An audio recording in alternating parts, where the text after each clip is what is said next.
સમાચારની સાથે હું છું લુબના ખાન। રાજ્યસભાના સાંસદ રામ મોકરિયાના આકરા તેવર જોવા મળી રહ્યા છે। જિલ્લા કલેક્ટરની પુરવઠા બેઠકમાં બોલાવી તડાફડી।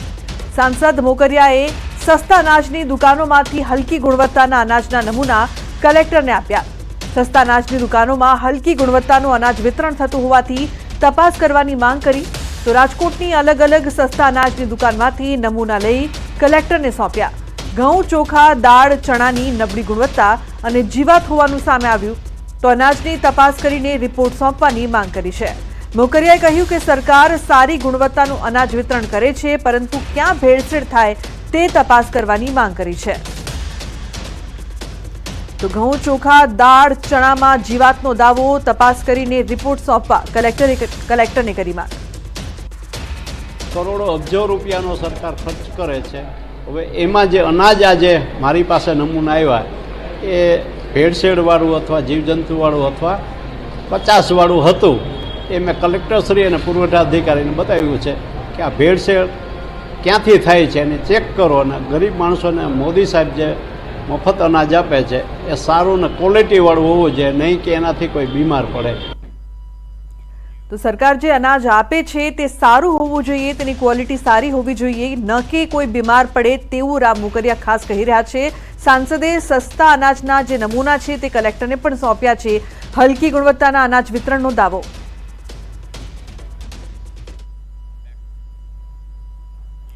અન્ય સમાચાર, અરવલ્લીથી મેઘરજમાં ડીએપી ખાતરની અછત સર્જાઈ છે। વહેલી સવારથી ખેડૂતો લાગ્યા છે લાઇનમાં। મોટી સંખ્યામાં મહિલાઓ પણ ખાતર માટે લાઇનમાં। તો સવારથી સાંજ સુધી લાઇનમાં રહેવા છતાં ખાતર મળતું નથી। ખેડૂતો કહી રહ્યા છે ખાતરને લઈને ખેડૂતોમાં ભારે આક્રોશ પણ જોવા મળી રહ્યો છે। તો ખાતરના અભાવે ખેતીમાં નુકસાનની ભીતિ।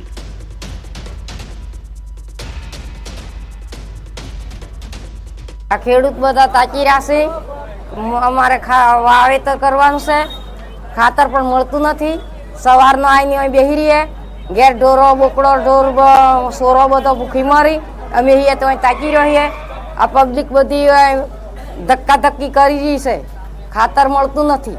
અમે મેઘરજ તાલુકાના અંદર અમારે આજે 10-15 દિવસથી ખાતર નહીં મળતું અને લોકો રોજે રોજ ઓટા મારીને આખો દિવસ બેસી રહે છે ને હોજે ઘરે જાય ને ખાવાનું ને ખાતા બી નહીં। સવારમાં 7 વાગે અહીંયા ગોડાઉન ઉપર આવીને ઉભા રહી જાય છે 7-15 દિવસથી। તો અન્ય મહત્વપૂર્ણ સમાચારની વાત કરીએ। અમરેલીમાં ડીએપી ખાતર લેવા માટે ખેડૂતોની પડાપડી। બગસરા શહેરમાં 25 દિવસે 360 થેલી ખાતર આવતા ખેડૂતો કતારોમાં લાગ્યા। ખેડૂતોને શિયાળુ પાકના વાવેતર માટે ખાતરની તાતી જરૂરિયાત હોવાથી ધરતીપુત્રો ખાતર મેળવવા માટે વહેલી સવારથી કતારોમાં જોવા મળ્યા। 200થી વધુ ખેડૂતો ડીએપી ખાતર લેવા લાઇનમાં ઉભેલા નજરે પડ્યા। જો કે એક ખેડૂતને માત્ર 2 થેલી ડીએપી ખાતર મળતા ખેડૂતોમાં નારાજગી પણ જોવા મળી। આજે 25 દિવસે 360 થેલી ડીએપી આવ્યું છે, તો 300 જણાની લાઇનમાં છે। ખેડૂતોને 2 થેલી ડીએપી આપે છે, તો આમાં ખેડૂતોને કરવાનું શું? શાળુ પાકનું વાવેતર કરવું છે તો સરકારશ્રીને અમારી વિનંતી છે કે બગસરા તાલુકામાં ડીએપી આપે એવી સરકારને નમ્ર વિનંતી કરીએ છીએ। તો રાજકોટના જેતપુર માર્કેટયાર્ડમાં મગફળીની ટેકાના ભાવે ખરીદી કરાતા ખેડૂતો ખુશ થયા છે। જેતપુરના મેવાસા જૂથ સહકારી મંડળીએ ગુજકો માર્સલ વતી ટેકાના ભાવે ખરીદી કરતા ધરતીપુત્રોએ સરકારનો આભાર માન્યો। માર્કેટયાર્ડમાં દરરોજ ખેડૂતોને બોલાવી ટેકાના ભાવે મગફળીની ખરીદી કરાશે। હાલમાં 6500 ખેડૂતોએ મગફળીના વેચાણ માટે ઓનલાઈન રજીસ્ટ્રેશન કરાવ્યું છે, જેમની મગફળી યાર્ડમાં ટેકાના ભાવે ખરીદી કરાશે। ખેડૂતોએ કહ્યું કે પાછોતરા વરસાદથી મગફળીના પાકમાં મોટું નુકસાન થયું હતું, પરંતુ સરકારે 1356 રૂપિયાના ટેકાની ભાવથી ખરીદી કરતા અમે ખુશ છીએ તેવું ખેડૂતોએ જણાવ્યું। આ વર્ષે વરસાદ બહુ પડ્યો, 50% જેવો માલ ફેલ થઈ ગયો હતો અને તોય સરકાર સંભાળી લે છે 1356 રૂપિયામાં। યાર્ડમાં જો એ માલ લઈને આવી તો 900 થી 800 રૂપિયાના ભાવ થાય છે, એટલે એના માટે અત્યારે ખેડૂત ખુશ છે અને સાફ સફાઈ કરીને માલ લઈને આવવાનો થાય છે। માર્કેટિંગ યાર્ડમાં મગફળી લઈને આવતા ભાવ બહુ કપાતા, 900 ને 1000 રૂપિયા એમ આવતા 20 કિલોના ભાવ। પણ સરકારશ્રીએ આ જેતપુર માર્કેટિંગ યાર્ડ એપીએમસીમાં ખરીદી ચાલુ કરતા 1356 રૂપિયા ભાવ રાખેલ છે સરકારશ્રીએ।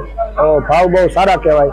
અને સરકારશ્રીનો ખેડૂતને ટેકો બહુ સારો કહેવાય. આજરોજ રાજ્ય સરકારના સપોર્ટથી ગુજકો માસોલ વતી જેતપુર એપીએમસી ખાતે મેવાસા જૂથ સેવા સહકારી મંડળીને કામ સોંપેલ હોય પીએસએસ ટેકાના ભાવે મગફળી 2024 મગફળીના ભાવ 1356 રૂપિયા છે અને દરેક ખેડૂતને 2 હેક્ટર દીઠ 200 મણની ખરીદી કરીએ છીએ. જેતપુરની વાત કરીએ, જેતપુર માર્કેટ યાર્ડની વાત કરીએ, માર્કેટ યાર્ડના દરમાં આજે જે સરકાર દ્વારા જે ટેકાના ભાવની જે ખરીદીનો પ્રક્રિયા શરૂ કરવામાં તેને લઈને આપણે સીધા દ્રશ્યો બતાવીશ.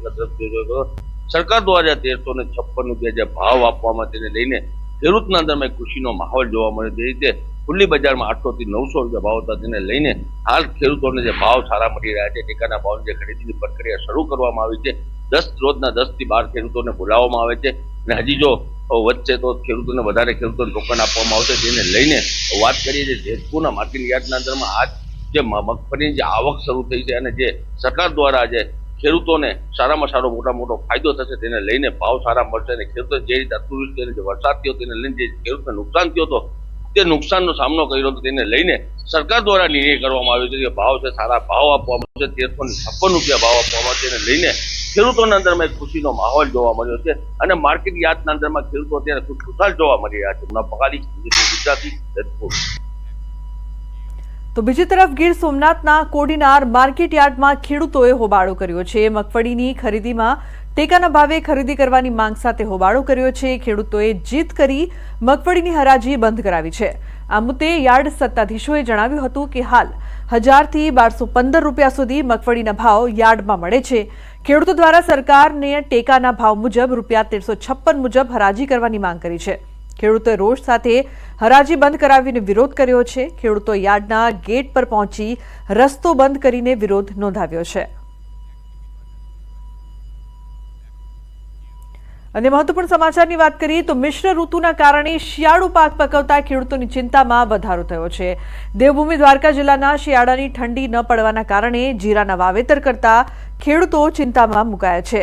ચોમાસુ પાક નિષ્ફળ ગયા બાદ હવે રવિ પાકમાં પણ કુદરત સાથ નથી આપી રહી. ખેડૂતો જણાવી રહ્યા છે કે ચોમાસુ સિઝન દરમિયાન ભારેથી અતિભારે વરસાદના કારણે મગફળી સહિતના પાકને વ્યાપક પ્રમાણમાં નુકસાન થયું હતું. ત્યારે હાલ શિયાળુ પાકનું વાવેતર કરવાની તૈયારી કરી લીધી છે, પરંતુ વાતાવરણ અનુકૂળ ન હોવાના કારણે ખાસ કરીને જીરુના પાકનું વાવેતર થઈ શકે તેમ નથી. જેથી કરીને ચણા, ધાણા સહિતના પાકનું વાવેતર કરવું પડે તેવી સ્થિતિનું નિર્માણ થયું છે. ત્યારે ઠંડીનું પ્રમાણ નહીં વધે તો દ્વારકા જિલ્લામાં જીરુનું વાવેતર ઘટી શકે તેવી શક્યતાઓ હાલ વર્તાઈ રહી છે.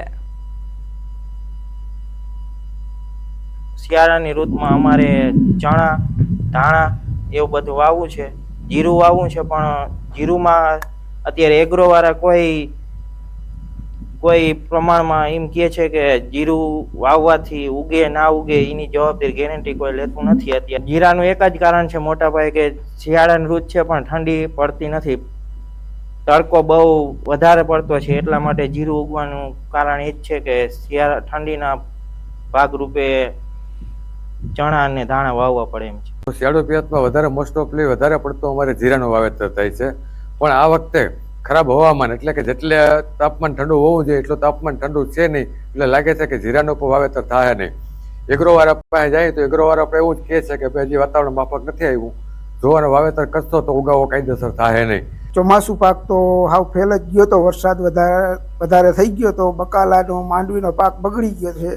ત્યારે શિયાળુ પાકમાં વાવેતર કરવાની જરૂર છે જીરુની, પણ જીરું તો અત્યારે જે એગ્રોવાળા એમ કહે છે કે ગરમી બહુ પડે છે, વાવેતર કરતા નહીં. તો અત્યારે અમે ધાણા અને ચણાનું વાવેતર કરીએ છીએ, એવી ગણત કરીએ છીએ કે એ કરીએ, બાકી જીરું વાવવાની એમને એગ્રોવાળાની સલાહ લીધી, એ પણ ના પાડે છે.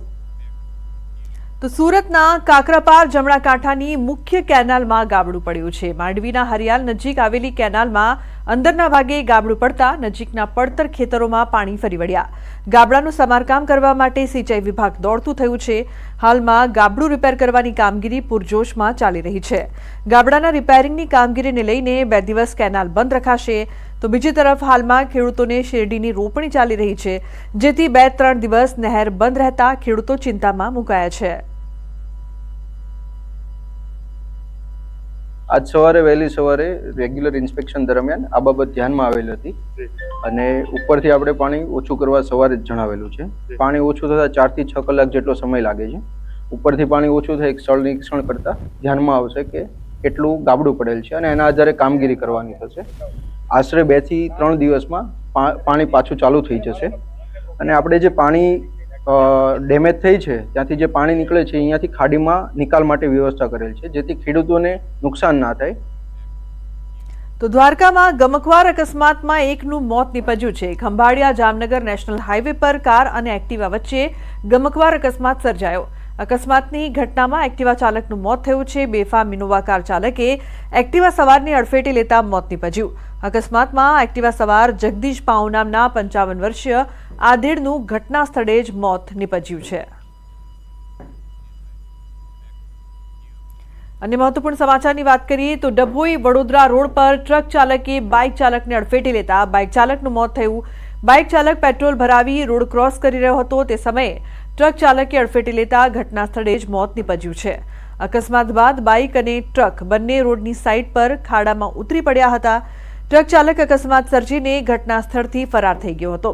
પોલીસે ઘટના સ્થળે પહોંચી મૃતકની ઓળખ કરવા તપાસ હાથ ધરી છે તેમજ ટ્રક ચાલકને ઝડપવા ચક્રો ગતિમાન કર્યા છે.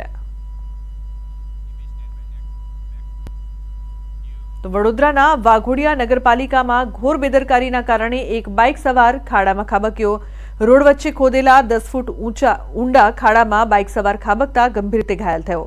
વાઘોડિયા ખંઘા રોડ પર હીરાવંશી ફળિયા નજીક આ ઘટના બની છે. મહત્વનું છે કે વાઘોડિયા નગરપાલિકાએ ખાડા ફરતે બેરિકેડ્સ નહીં મૂકતા ગંભીર અકસ્માત સર્જાયો હતો. તો તંત્રની ગંભીર બેદરકારીના કારણે એક નિર્દોષ વ્યક્તિ અકસ્માતનો ભોગ બની જીવન મરણ વચ્ચે ઝોલા ખાઈ રહ્યો છે. ઇજાગ્રસ્તને સારવાર અર્થે ખસેડાયો છે. પાણીની લાઇન રિપેર કરવા પાલિકા તંત્રએ ખોદેલો ખાડો છેલ્લા કેટલાક દિવસથી ખુલ્લો રાખતા આ દુર્ઘટના સર્જાઈ છે.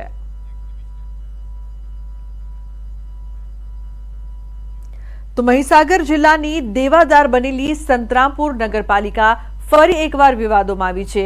સંતરામપુર પાલિકામાં સરકારી બાબુઓ દ્વારા વીજળીનો વેડફાટ કરાયો છે. નગરપાલિકાની સીઓની ખાલી ઓફિસમાં કોમ્પ્યુટર પંખા ચાલુ હાલતમાં જોવા મળ્યા. ઓફિસમાં અધિકારી હાજર ન હોવા છતાં વીજળીનો વેડફાટનો વિડીયો વાયરલ થયો છે. તો બીજી તરફ સંતરામપુર નગરપાલિકાના સીઓની ચેમ્બરમાં એસી પણ જોવા મળ્યું. જ્યારે નિયમ મુજબ તેઓ એસી રાખી શકતા નથી ત્યારે નગરજનોના ટેક્સના પૈસાથી વપરાતી વીજળીનો દુરુપયોગ કરતા અધિકારીઓ વિરુદ્ધ પગલાં ક્યારે ભરાશે તે એક મોટો સવાલ બન્યો છે. જો તમને પણ જાહેરમાં થૂકવાની આદત છે તો હવે સુધરી જજો. અમદાવાદવાસીઓ જાહેરમાં ભૂલથી પણ થૂકતા નહીં. જાહેરમાં થૂક્યું તો થશે હવે દંડ. જાહેરમાં થૂકવા સામે અમદાવાદ મનપાની લાલ આંખ. પ્રથમ દિવસે નિયમ ભંગ બદલ 22 લોકોને દંડ કરાયો. તો જાહેર રસ્તા પર ગંદકી કરતા 22 લોકોને દંડ કરાયો છે. 22 લોકોને 200 રૂપિયાનો મેમો આપવામાં આવ્યો. 4 રસ્તા પર લાગેલા સીસીટીવીની મદદથી મેમો અપાયો છે. દંડની રકમ 7 દિવસમાં ભરવાની રહેશે.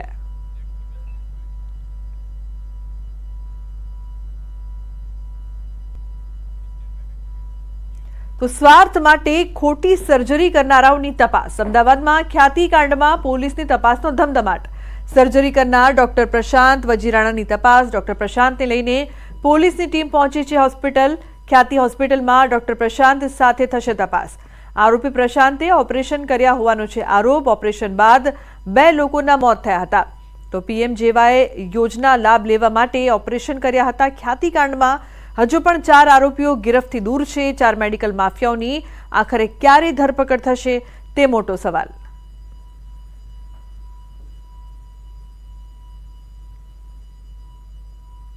ખ્યાતિ હોસ્પિટલ કાંડ બાદ જે 2 વ્યક્તિઓના મોત થયા ત્યારબાદ જે ડોક્ટર છે જે આરોપી છે તેને પોલીસ દ્વારા ખ્યાતિ હોસ્પિટલ લાવવામાં આવી રહ્યા છે. બીજું દ્રશ્યોની અંદર કે જે અલગ અલગ જે હોસ્પિટલનો જે ભાગ હતો હાલ 4થા માળે લાવવામાં આવી રહ્યો છે. ડોક્ટરે જે સારવાર કરી હતી જે ઓપરેશન કર્યા હતા તેની તપાસ છે હાલ કરવામાં આવી રહી છે. હાલ 7 દિવસ માટે ડોક્ટર પ્રશાંત છે તે રિમાન્ડ ઉપર છે ત્યારે પોલીસે તેના તપાસ અંતર્ગત જ હાલ અહીં જોવા મળી રહ્યા છે. જોઈ શકાય છે કે કઈ રીતે જે જોવા મળી રહ્યા છે કે ડોક્ટર પ્રશાંત છે તે અહીં પહોંચ્યા છે અને તપાસ છે તે હાલ અહીં કરી રહ્યા છે. ખાસ કરીને જે બે વ્યક્તિઓના દર્દીઓના જે કહે છે કે બોરસના ગામના વ્યક્તિઓના મોત થયા હતા અને મોત બાદ આખો ઘટનાક્રમ બહાર આવ્યો અને પીએમવાય જે યોજના હતી, યોજનાની અંદર ખોટા પૈસા મંજૂર કરવા માટે આખો આ કાંડ છે તે કરવામાં આવી રહ્યો હતો.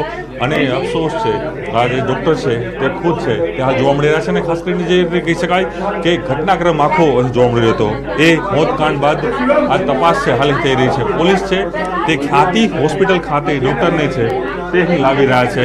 પ્રશાંત જે છે કે કશું આ ઓપરેશન આપ જોઈ શકો છો, આ ડિપાર્ટમેન્ટ છે, આપ દ્રશ્યો બતાવી રહ્યો છું. ખ્યાતિનું જે ડિપાર્ટમેન્ટ ઓફ કાર્ડિયોલોજી ઇમરજન્સી જે છે તેને હાલ અહીં લઈ જવામાં આવી રહ્યા છે અને દ્રશ્યોમાં પણ જોવા મળી રહ્યા છે કે એ ઓપરેશન ત્યારબાદ આખી ઘટનાક્રમ છે તે બહાર આવ્યો હતો અને દ્રશ્યોમાં જોવા મળી રહ્યું છે કે શું કહેવાનું મારે કહું કે ખ્યાતિ જે છે તે એન્જિયોગ્રાફી કરવામાં આવી હતી તેના કારણે આ જે ઘટનાક્રમ છે તે હાલ અહીં બન્યો છે અને દ્રશ્યોમાં પણ જોવા મળી રહ્યું છે કે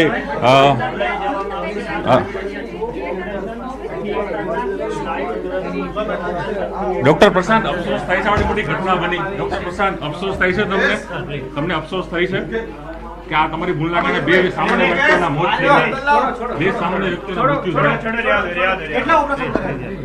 બે લોકોના મૃત્યુ થયા તમારા કારણે. તમે જવાબદારી માનો છો તમારી કે આ તમારી જવાબદારી છે? કેટલા ખોટા દર્દીનો ઓપરેશન કરેલા તમે પ્રશાંતભાઈ? રોજ કેટલા ઓપરેશન કરેલા? તમને જરા પણ મનમાં આમ થાય છે કે અમારે ખોટું થયું છે? પસ્તાવો થાય છે તમને? લોકો ભગવાન માનતા છે ડોક્ટર.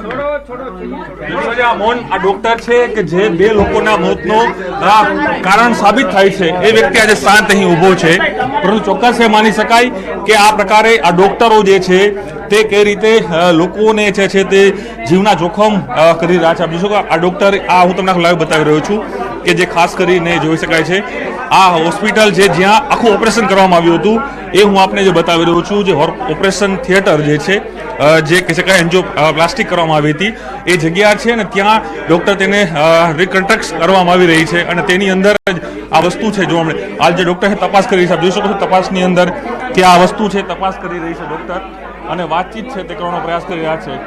ચોક્કસ માની શકાય કે દ્રશ્યો છે જોવા મળી રહ્યા હતા.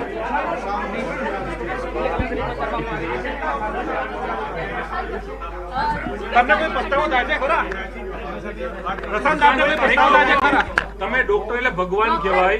એક સામાન્ય ગામડાના માણસો અહીં પહોંચ્યા હોય, તમારી કોઈ ભૂલ છે ખરા આમાં? તમને લાગે છે કે તમે મોટી ભૂલ કરી છે અને સાથે કહી શકાય કે બે લોકો મરી ગયા? તમારા બચાવમાં કઈ કહેશો તમે? એ મૌન છે, હજુ બોલી જવાબ નથી આપી શકતા, તો એ જવાબ આપવાનો પ્રયાસ કરી રહ્યા છે. ન્યૂઝીલેન્ડ પણ પ્રશ્ન પૂછી રહી છે. આપ જોઈ શકો છો કે પોલીસે તપાસ કરી રહી છે અને દ્રશ્યોમાં પણ જોવા મળી રહ્યું છે કે કઈ રીતે જે છે આ દ્રશ્યો છે હાલ તપાસ છે તે હાલ અહીં કરી રહી છે અને અલગ અલગ ઇન્કવાયરી છે તે પોલીસ દ્વારા કરવામાં આવી રહી છે. હું બતાવીશ આપને કે જે આખી ડૉક્ટરવાળી જગ્યા છે ત્યાં દ્રશ્યો જોઈ શકાય છે કે કઈ રીતે ઊભા છે અને આ ખ્યાતિ હોસ્પિટલ છે. ખ્યાતિ હોસ્પિટલમાં જોઈ શકાય છે કે આ જે જગ્યા છે તે હું તમને બતાવીશ કે આ ઓપરેશન થિયેટર આપ જોઈ શકાય છો, કાર્ડિયલ ઇમરજન્સી સેવા. અહીં ઓપરેશન થયું હતું. આ ચોથા માળ ખ્યાતિનું જે ચોથો માળ છે, ફોર્થ ફ્લોર છે, એ ફોર્થ ફ્લોરની અંદર આખું ડિપાર્ટમેન્ટ ઓફ કાર્ડિયક ઇમરજન્સી જે કહી શકાય અને અહીં લાવવામાં આવ્યા હતા અને અહીં ઓપરેશન કરીને બે નિર્દોષ વ્યક્તિઓના અહીં મૃત્યુ થયા છે અને એ ચોક્કસ એ કહી શકાય કે જે ડૉક્ટર છે હજુ પણ અનેક જે આરોપીઓ છે તે ફરાર છે, તેઓને પકડવાની કોશિશ છે હાલ તે કરવામાં આવી રહી છે. દ્રશ્યોમાં પણ જોવા મળી રહ્યું છે કે આ તમામ જે સાધનો છે અહીં પડ્યા છે અને અહીં ઓપરેશન છે કરવામાં આવી રહ્યા હતા અને તમામ જે લેબ છે એની વ્યવસ્થાઓ છે. આ દ્રશ્યો છે પોલીસ રિકન્સ્ટ્રક્ટ કરી રહી છે, પોલીસ લાવી રહી છે. આ દ્રશ્યો જોઈ શકાય છે કે આ જગ્યા અહીં ઓપરેશન કરવામાં આવ્યું હતું અને આ એ જગ્યા છે, આ ઓપરેશન સ્થળ છે. અહીં ઓપરેશન કરીને જે લોકો સામાન્ય માણસ છે તેના મોત થયા હતા. હજુ પણ મુખ્ય જે આરોપીઓ છે, હજી પણ મુખ્ય આરોપીઓ છે તે બહાર છે, કારણ કે અહીંના જે ડિરેક્ટર છે, અહીંના કાર્તિકેય પટેલ, એના જે મુખ્ય કરતા હરતા હતા, એના સીઓ છે, એ તમામ લોકો છે તે હજુ કહીને કે કહી શકાય કે હજુ ફરાર છે. પોલીસ તેની તપાસ કરી રહી છે, પરંતુ હાલ જે ડૉક્ટર પ્રશાંત જે છે જેને ઓપરેશન થકી જે માત્ર 15,000 રૂપિયાના કારણે સામાન્ય જે વ્યક્તિ કઈ ગામડાના સામાન્ય પ્રજાને તેના કારણે તેના મૃત્યુ થયા છે અને બે લોકો આના કારણે ભૂલના કારણે તેઓ મર્યા છે. અને હાલ પણ જે ડૉક્ટર પ્રશાંત છે એકદમ નિષ્ઠુર થઈને શાંતિથી માણસ ઊભો છે, તેને પસ્તાવો પણ નથી કે અમારાથી આ બે નિર્દોષ લોકોના મોત થયા છે. કેમેરામેન હિરેન શાહ સાથે પ્રણવ પટેલ, ન્યૂઝ 18 અમદાવાદ.